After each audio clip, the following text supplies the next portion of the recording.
Yeah, I definitely like got results for him, and that's cool.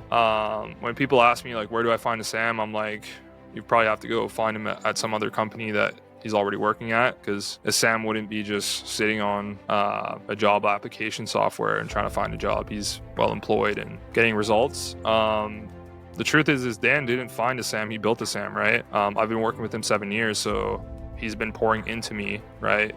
Teaching me things for 7 years, and he's kind of created a little super soldier, right? And I think a lot of people forget that you don't really find talent, you build talent in some ways, kind of like you don't find a relationship with someone, you build one. If you want to find a Sam, you can go pay multiple six figures to somebody that's already at a company and try to poach them. If you want to build one, it's going to take time and a lot of effort. And yeah, if you want to fast track it, just make them watch all Dan's content. Welcome to the podcast. Nathan Newberry here, your host. I have Sam, the man, What's going here on today on the podcast. Super pumped to have you on, Sam. Jumping right into it. What does the best description of high performance mean to you? What does that look like? What does that play out into your life? I mean, for me, when I think about high performance, it all comes down to consistency, right? It's how consistent are you in your daily actions? Because yeah, I don't know any high performers that don't do a series of certain activities every day over a long period of time. And yeah, that's pretty much like where I distill it down to, is literally that those 3, 4, 5 activities that you do every day, that you know that if you do those things, that your life is going to get better. Yeah, man. And this wasn't the way you're built or wired. Like, tell us right now, though, before we go into your backstory here of like how you've developed and built this consistency, like, what do you do right now? What do people know you as? Yeah, I mean, a lot of people know me as Dan Martell's creative director, and Mm-hmm. that's kind of what put me on the map for sure. And yeah, I started working for Dan 7 years ago, and back then he had a fraction of the audience that he has today, right? Mm-hmm.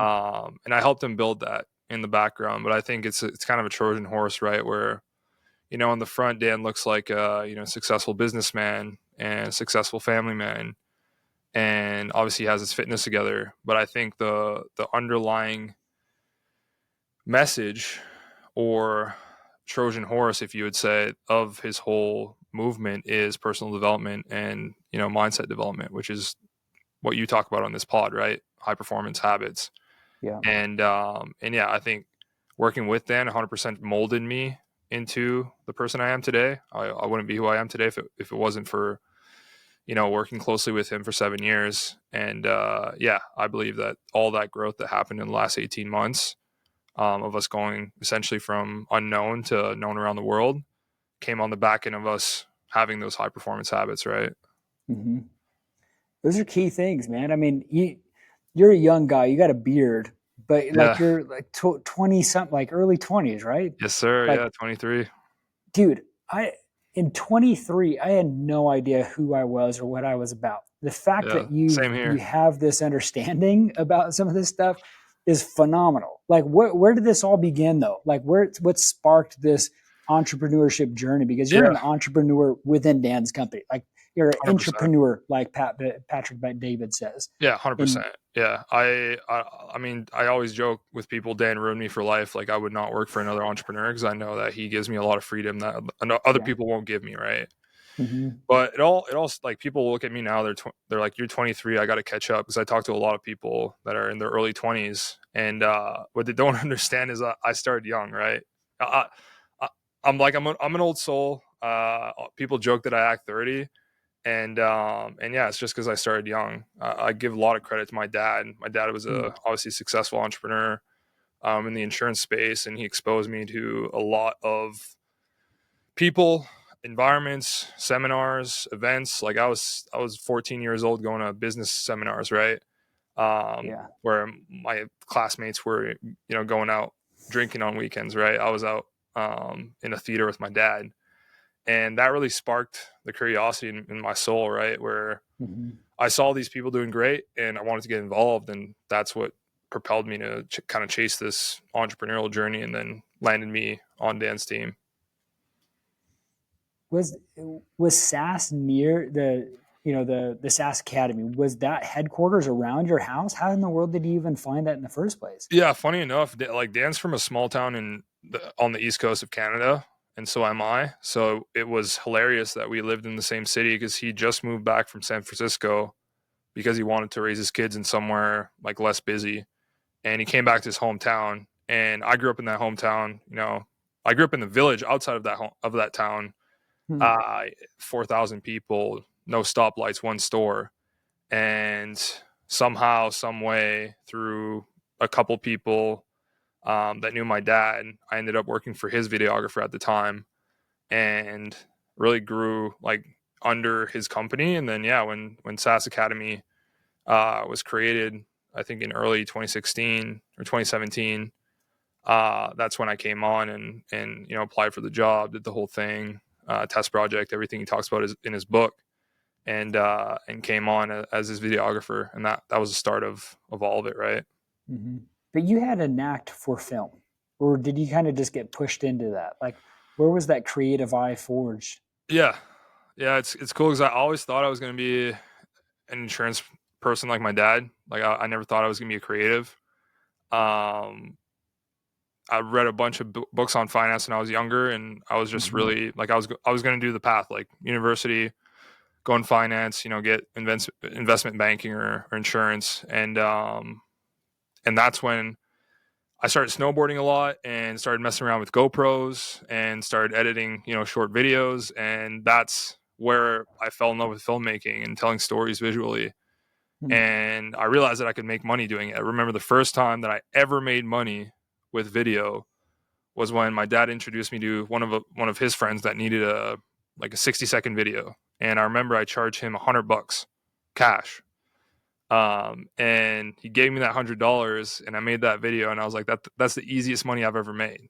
Because at that point, I was mowing lawns for $10 an hour or working in a Hmm. pizza shop. I was still young. I was 14 at the time, and yeah, after that first $100, it was kind of like a bug, a scratch that I had to itch every single time, right? And that's when I caught it and didn't look back since. How do you equate the creative edge of Sam to consistency, like you're talking about, and the habits and disciplines? Because more often than not, like when I see a creative, it's like the opposite direction. They 100%. hate standards, they hate habits. It's like when I feel like, and how do you balance that? How did you end up creating those elements together? It's actually funny that you mentioned that because I was telling that exact statement to my team earlier because everybody believes that creativity comes from space, and I do agree with that. But a lot of people think that space means watching TV, scrolling on TikTok, waking up late, not keeping the commitments that you make yourself. Like if you look at my calendar today, it's pretty slammed. I'll go full out for 8 hours a day, but I have moments. For me, it's the 2 hours between 5 a.m. and 7 a.m. to think and create. And that's where I don't have anything work related, where it's activities in my calendar. And I allow myself to think, dream, analyze. And I think that's where a lot of my creative ideas come from is those 2 hours. And I think for a lot of people that think that you know, they think that constraints impacts their creativity negatively. But I'd be willing to bet that I know every single time in my life that I've introduced constraints, it breeds creativity because you have things to work around, right? If you put guide rails in place, you have a box to solve problems within, and you're not paralyzed by 1,000 solutions. And I think Right. that's my biggest strength as like you said, an entrepreneur within Dan's company is I excel when I put those guide rails in place and I solve problems with my team. How many people are under you right now, Sam? Yeah, right now we're still growing. I think at the time, 12 people on the media team. We've got 10 people on the revenue side. So yeah, pretty big Yeah. organization. Yeah, man. How do you balance trying to figure out what the direction is with the creative side of it? Because I think many people are like, I want to create what you guys have built. There's some things that Dan teaches for sure, the amount and quantity and the tactics of stuff, but how do you create this? Because I know you right now, you're also connecting with the viral thing too, with Adley. Yeah. You're learning a bunch. Like we're all obsessive learners here on the podcast for sure. What are some of the tweaks of things that you've had to really forge over the last 18 months to really kind of create some of that stuff that you're Yeah. doing right now? I think people overcomplicate it. We have a pretty simple process that we take all our creative through, and it's essentially a 3-step process. Number one is measure, right? A lot of people don't want to measure because they don't want to see how bad they are at the thing. I always tell my team, like, I don't care if your number is red, I just want to know that you're going to make it green, right? So first of all, measure and track, right? So measure it every day. And I think before we started the podcast, you mentioned that if I want to talk about fitness, and I use this analogy all the time, right? If you want to get leaner, right? You want to lose weight, every day you got to step on the scale, measure your weight, right? And the more often, the more accurately you can step on that scale, the better results you're going to get, right? Because you're going to act differently if you measure your weight at 6 a.m. one day and then the next day after you ate a couple meals, right? It's not accurate. So for us, it's measure with precision. So that's the first thing. The second thing is, what are the fundamentals? And we distill those to principles. That's the things that we know are true. And that comes from getting results, but it also comes from analyzing other people's content and extracting what made him successful. So that's the same thing in the fitness space as me going to a gym and looking at the biggest guy in the gym, or the leanest guy in the gym in my case, and looking at the way that he let's say I was just on fly on the wall and I counted his reps, right? I just looked at what he did and I followed him home and I saw what he ate, right? And luckily for us, we can go find that information on YouTube. Dan has a great how to get abs in 90 days video where he literally shows the whole process. But for us, it's number one, you measure it, you track it, step on the scale. Number two is the fundamentals. You know what you need to do. For fitness, it's progressive overload and macro tracking, right? I'm tracking my food and I'm in the gym training progressive overload, which means I'm adding more weight every single time that I go in the gym. And the third thing is we lock in the learning and we go find external information. That's the extra. So for us, like I always tell my team, if you're reliant on the information that's within these 4 walls, we're fucked. I don't know if I can swear on this podcast, but we're we're not okay if you're asking me for advice on how to do your role, right? I want you guys to go outside, and that's where those masterminds like Adley's a great one. I have a couple more consultants on my side that I work with that really expand my knowledge and are looking around the corner for me, because I know like I don't know what I need to know to get to the next level, and that's the third step, right? Is to, in the fitness space, go hire a coach, right? Go get external advice.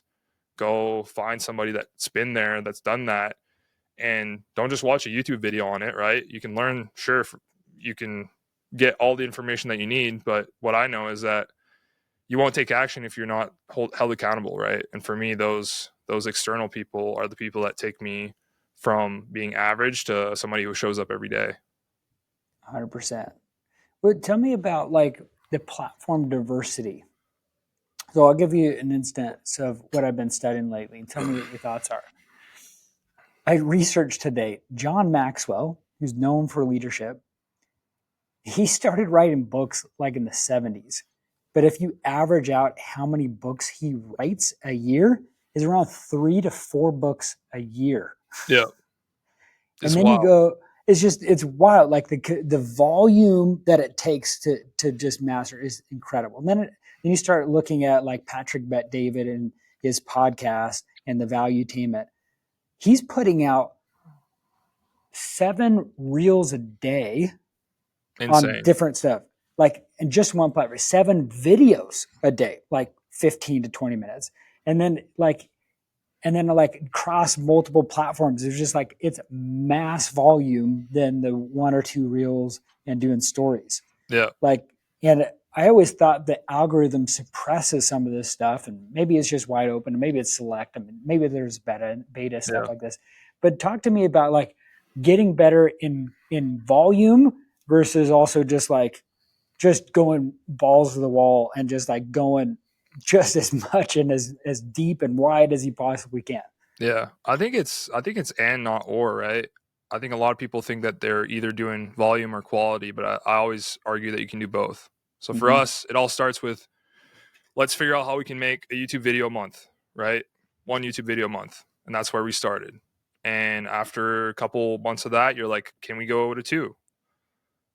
If the quality holds and you're making that one video to the highest quality possible, then you can move up to two, and then you move up to four. And right now we're posting 8 videos a month, but every single video has that level of quality that we attach ourselves to, and we make sure that if let's say I get a video back from an editor and I'm not happy with it, I'm sending it back, right? I'm not just posting it because I want to hit the volume quota, right? Right. So if you're asking me what's more important, I'd say quality, but you're not going to get massive results if you're just doing the same thing over and over again, only posting one video a month, right? When we went Mm-hmm. from posting a video every week to a video every two or a video every 3 days on YouTube, that's when we started seeing massive growth. And I'm trying to find ways to post a video every day, just like Valuetainment, right? Yeah. How do you set up like the type of content? Like I look at Alex Hermosi, for instance. Recently, he's posting 3 shorts a day on YouTube and 2 reels, like you do on Yeah, Instagram. And then his LinkedIn is different, his thread is different, his TikTok is different, his Twitter is different. Like each of those platforms, it's the reel and the post and the thread and the tweet are all different. It's not just like taking one thing and replicating it. And I can imagine there's like probably like people own those, or how do you see like people owning those different platforms or diversifying that? Like it's very unique in those approaches. How do you guys go about that, or how would you want to go about that? 100%. At scale, you need channel owners because you can't have one person own 17 channels. And I think a lot of people have a misconception that these creators are owning every single one of their platforms. But I'll tell you right now, like Dan does not look at or approve any content that goes out on any platform. He is on his Instagram stories, and sometimes he's on Twitter. But except for that, right, he's not reviewing any YouTube videos. Sometimes he'll send me notes on stuff that he noticed after we get it posted. But I think that's the level of buying back his time that he's achieved, where he's put people in certain positions where he trusts them to get results without him being involved, and that way he can Mm-hmm. focus on building his businesses. Martell Ventures, he launched that a couple months ago, and he's investing a lot of time in there. And he wouldn't be able to do that. He would be stuck on the content creating loop hamster wheel if he didn't put people, leaders in those places where he can buy back his time and not worry about it. So yeah, 100% channel owners. And I go one step further, which is having outcome owners, right? Like you're not just accountable for the platform that we get a video out, you're accountable for the growth of the platform. So if that means, and that's how you incentivize people to win, right? Because maybe, for example, LinkedIn, we only post one a day. Because if we go to two a day, we supply demand, and we talked about volume earlier. For us on LinkedIn currently, if we ramp up volume, then we actually get worse results. So we just Mm-hmm. focus on getting one banger every day, and those just blow up. My person that's accountable for that channel has discovered that through testing, and he's accountable. I don't tell him he's accountable for any volume metric. I tell him you're accountable for the results, which is impressions and followers. And as long as those two numbers keep going up, I'm happy, right? I don't care how you get there. And I think that's what a lot of people miss when delegating is they actually they delegate the activity, but they don't delegate the outcome. And delegating the outcome is going to get you freedom and get drivers in the right seats that get you results while you're sleeping. Are those the metrics you hold with YouTube and Instagram and everything else? Are 100%. those impressions All and likes platforms. and Yeah. followers? Okay. Impressions and views, impressions and followers across all platforms. So for YouTube, that's views. But for Twitter, for example, right, an impression is just how many people saw your tweet and then how many followers you get from those tweets. So we just track, I call it a leading indicator and a lagging indicator. So the leading one is what metric can we track today that's going to tell us that we're doing well right now? And the lagging indicator is what metric can we track today that's going to tell us that we're doing well tomorrow? And that's followers. Hmm. when you're creating content, and you're asking these questions to Dan, how much of this is just what you've researched and what you've wanted to know, as well as using AI? Because I know, how do Oh you yeah. go about creating all these questions in Reels? I mean, What's your format for it? we can jam on AI all day. I believe, I yeah, AI lost is you, the Sam. biggest. It's the biggest hack to any ideation process, right? And I think step one, you need to integrate it. I think I can hear myself in the camera again, but or in the mic. Um, yeah, step one for AI is to be able to integrate it with your workflows, right? So I look at Notion, I look at Zapier. I can still hear myself. I don't know what's going on, Sam. Sorry. It's all good. Is it really bad though, or can we It's just a little carry bit on? distracting, yeah. I don't know what changed. I had the I think headphones if in. you go in, if you just turn on echo cancellation on your mic, it should be good. Or maybe because we're recording, we can't change it. Here, let me stop it and start it again, I guess.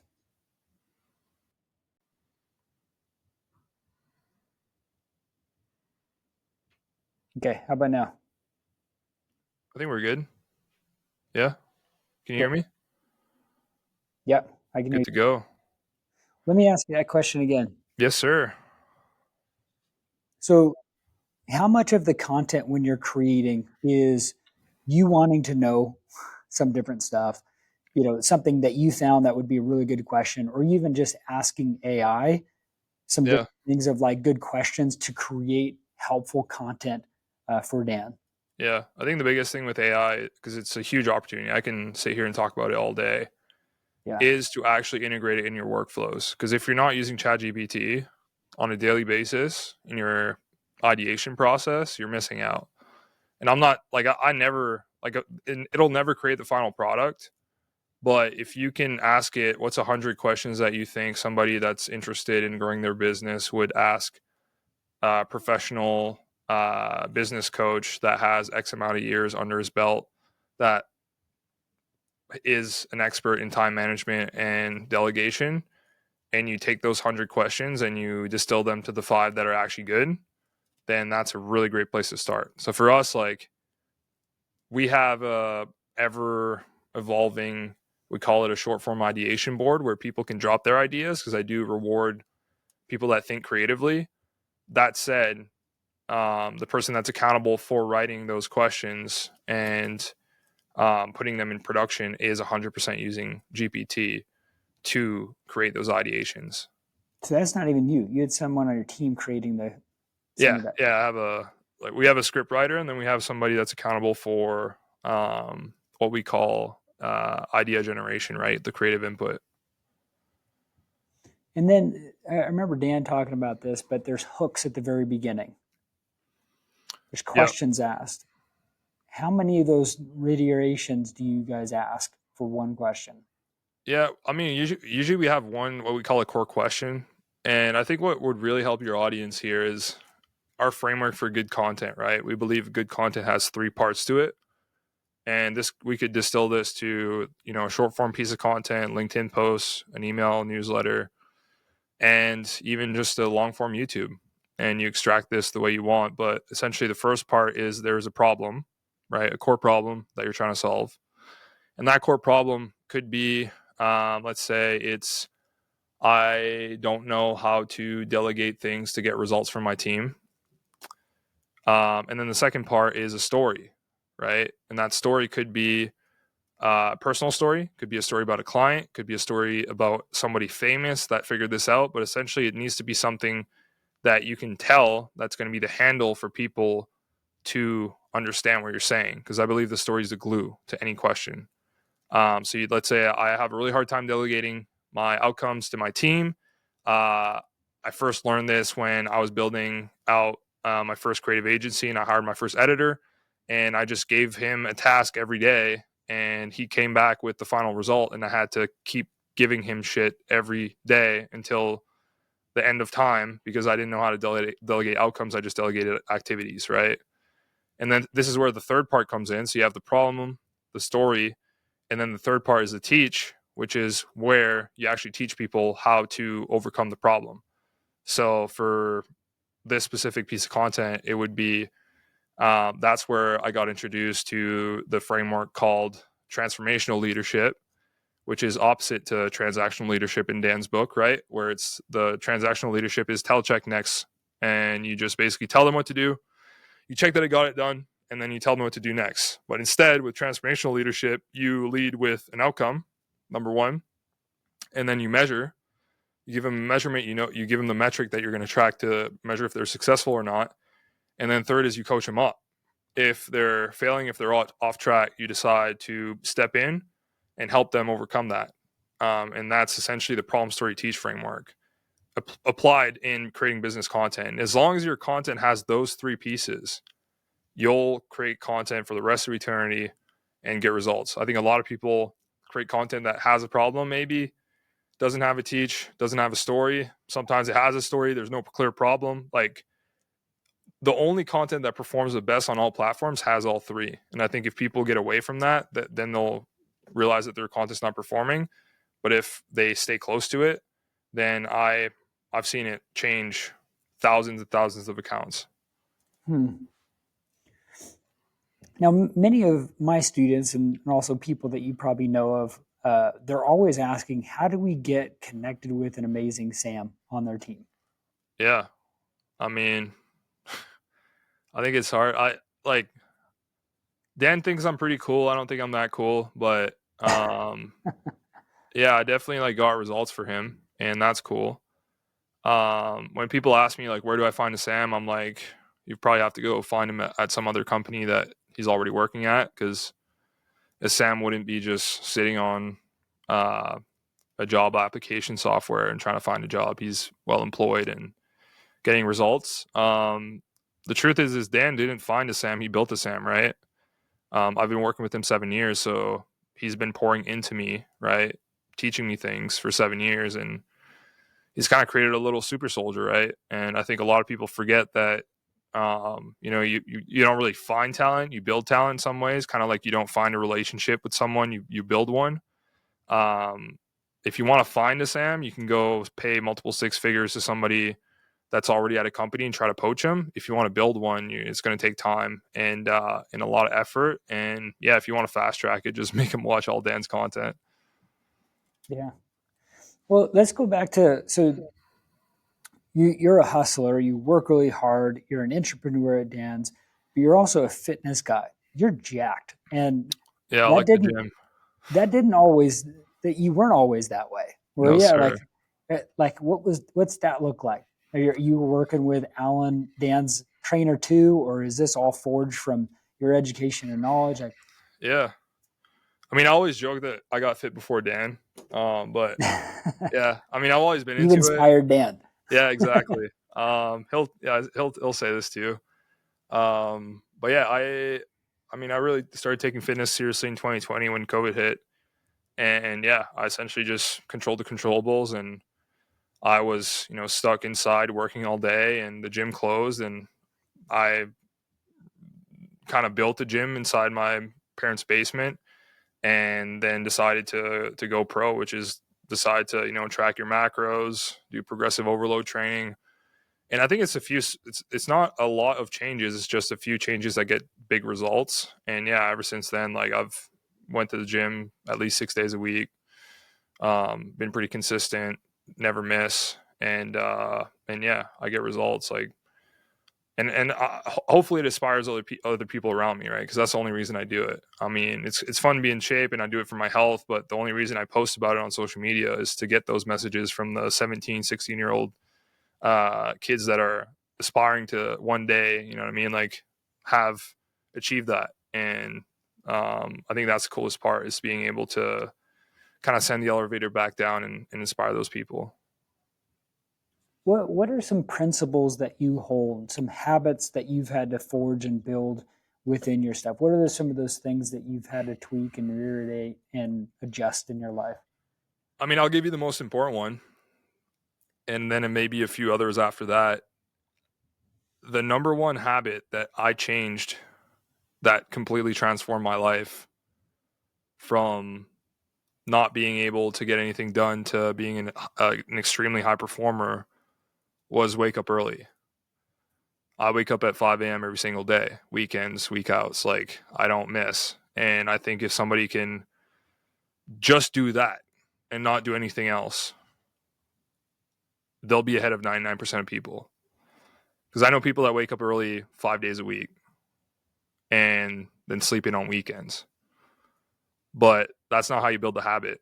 Like, I go to bed every single night at the same time, whether I'm in a new time zone, old time zone, and I wake up at 5 a.m. every single day, no matter what. If I get 7 hours, 5 hours, 4 hours of sleep, doesn't matter, right?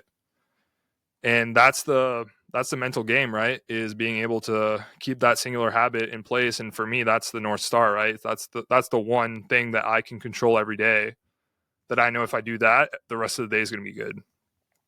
And if I had to add two more, I mean, we just talked about it, sweat, right? I don't care if you go run. I don't care if you climb walls, if you go to the gym like me, or if you play sports. If you sweat every day, you'll be a happier person. I've never seen somebody in shape that was sad. And yeah, I think if you wake up early, you work out. And the third one I'd throw in is, I think, learn every day. And people can extract that whichever way they want. They could go read books. They could watch YouTube. They could do like me. I like calling people up, asking them questions. I'm a very personable learner. I need people shared screen on Zoom, show me stuff. And as long as you learn something every day, you'll feel like you're expanding. Because yeah, if you're not, like, in this world, it's kind of like the universal law of how nature works, right? If you're not growing, you're decaying. And I think if you're not learning every day, you're just set up for failure right off the bat, because you'll eventually decay. So I think if you can do those three things, anybody listening, if you wake up early, you sweat every day, and you learn something, I think your life will be better than 99% of the people out there. Love that. How much of intentionality do you have on your calendar? Like, do you set aside a time like every year to go plan out the year, set aside vacations or events or something like that? Like, how do you track and build out a solid year? Yeah, Coming I up with mean, 2025, many people are thinking about this. yeah, I'm a unique I'm in a unique spot where I work 7 days a week, 365 days a year. I don't take days off, and that's my season right now. Right, I'm in a season of growth, and I believe in separation season. I believe that when people take their foot off the gas, it gives me opportunity to overtake them, and that's for me. So when I plan the year, I'd rather distill it to the day, because a lot of people overestimate what they can do in a year. They underestimate what they can do in a day. And what I do is I just plan out my day, and I plan out rhythms. And for me, like we said earlier, 5 to 7 is my thinking time. 7 to 10 is my working time. That's where I get most of my creative big rocks moved forward. And then from 10 to 12, I go work out. And then 12 after, I do meetings. And that works for me. And then at 5, 6, usually, not a lot of the times I'll have extra work to wrap up. Sometimes I'll work all night. But most of the time I go back home, chill, reset, and go to bed early, and wake up at the same time every single day. And that for me, that's what works for me. I just plan the day, because I love people with like big goals and planning their year and putting vision boards together. But I think that's, for me, at least in my season, is I know what I need to do. I know what I need to do every day. It could change, right? It changes every day. It keeps evolving, iterating. And I have my project list, my Notion board, my task list. I have all my productivity stuff together. I know what I need to do as long as I push those rocks forward every day. And I know I get a good 3 hours of work done every day. And when I say 3 hours, I mean like deep work. And the rest of that is meetings. I know on the other side of that is all the goals and dreams that I have for myself. And yeah, I'll play out this season for another. I mean, I've kind of been in this season for probably 3 years, and I'll play it out for another 5 till I'm 28. And then after that, maybe I'll take a little bit more time for myself. But for now, I don't have any kids. I'm pretty young. I can run, right? I'm not, yeah, I run fast. Yeah, I don't need to I don't say I don't need to chill, but yeah, if I do instill the chilling in the daily activities, which is that, 6 p.m. to 9 p.m. Before I go to bed. That leads to a good question. It's like Dan talks about how he moves fast in this world. You're pacing with him right now. Compared to other people and entrepreneurs that you see, what is moving fast for fast sake doesn't mean much. But if you're fast to like go through this life, to experience more, to do more, to be better, what are those things? Is it just like ingraining these key things and focusing only on that? Like, tell me a little bit about like what you've observed so far from being around other people and the way that Dan paces and then you're pacing with them. Yeah. I mean, I've never seen somebody run faster than Dan. Like, I think he's probably the most obsessed person in the world on winning, and I like that. I'm a person that hates losing. I love winning. And if I want to win, I'm going to be on a winning team, right? So, I think the difference between him and the average person is that, right? He built his life in a way that he doesn't have to stop. And I think even for me, just knowing when my energy flows and doesn't flow, like I'll never take a meeting at 7 a.m., right? For me, I know at 7 is my time to create. It's my time to review. It's my time to write. And if I'm taking meetings, like if I don't, let's say I'm taking meetings at 7 a.m. and I'm working at 2 p.m., that's how you get burnout, right? I think a lot of people set up their life to fail, where they, it's a marathon, it's not a sprint. So a lot of people sprint, they work 12-hour days, 18-hour days, and they grind and they're working on the same thing over and over again. They never take a step back and ask themselves, how can I make this infinite, right? And Simon Sinek talks about this in The Infinite Game, right? Design the game so you can play forever. And I think that's what Dan did, is he's designed the game that he can run a marathon every day forever. And it's not hard for him because it's just work and life, and they're both the same. And I think that's what most people are missing, is that integration of looking at your day, asking yourself, what sucked yesterday? How can I do less of that and more of the stuff I liked? And that's how you grow. Love that. Here's a random question for you, Sam. What is something unique that you carry? What's like what do you carry around? Like, I know people have like their sunglasses and phones and keys, but like, is there something unique you wear, you bring, you carry around you that? Yeah, that's a great question. What's the everyday? I don't have it with me, but I think a lot of people find it weird that I have a fanny pack, like most of the time, kind of like a man purse. Okay. Because I'm with Dan 24/7, and like he needs shit, right? Like Dan spills coffee on his shirt all the time. I have a Tide pen, right? It's ready. Because yeah, like when his assistant's there, it's different. But we'll go on solo missions, just me and him, to get content, and I need stuff on me. I've got my passport on me. We go international travel all the time, so I have a fanny pack with like all my credit cards, all my passports, all my shit that I need, and it's always with me whenever I'm traveling. And I think that's the biggest life hack, is just have like one small bag, because you can bring a backpack and it's full of like, because I put it full of camera gear, but let's say I want to be nimble, I want to go somewhere. I think the fanny pack's the biggest hack to life. And I'd bring it to the gym. I just bring it everywhere. I'm always ready. What's the brand? Because then there's a lot of them. It's Eddie Bauer. So I don't know if you guys have that brand in the States, but yeah, it's like a hiking. It's kind of like Patagonia in a way. Okay. Yeah. I like it. Cool, man. Well, how can people follow you and connect with you further, Sam? Yeah, my favorite's Instagram. Sam.Gadet. That's where I share my life. You'll see me post about my workouts, about all the work that I'm doing with Dan. We're going to Australia in 2 days. So I'll be there for a month. I'm definitely going to post about that, show you guys behind the scenes of how we shoot content there. So yeah, definitely go follow me, Sam.Gadet on Instagram. And if you listen to this podcast all the way through, shoot me a message. Obviously, if you're listening to me talk for a whole hour, I said something interesting, and I'd love to hear what resonated with you. Fantastic. Appreciate you being on here for us, Sam. Until next time, guys, tune into the podcast again, like and share, and we'll see you on the next episode. Appreciate it.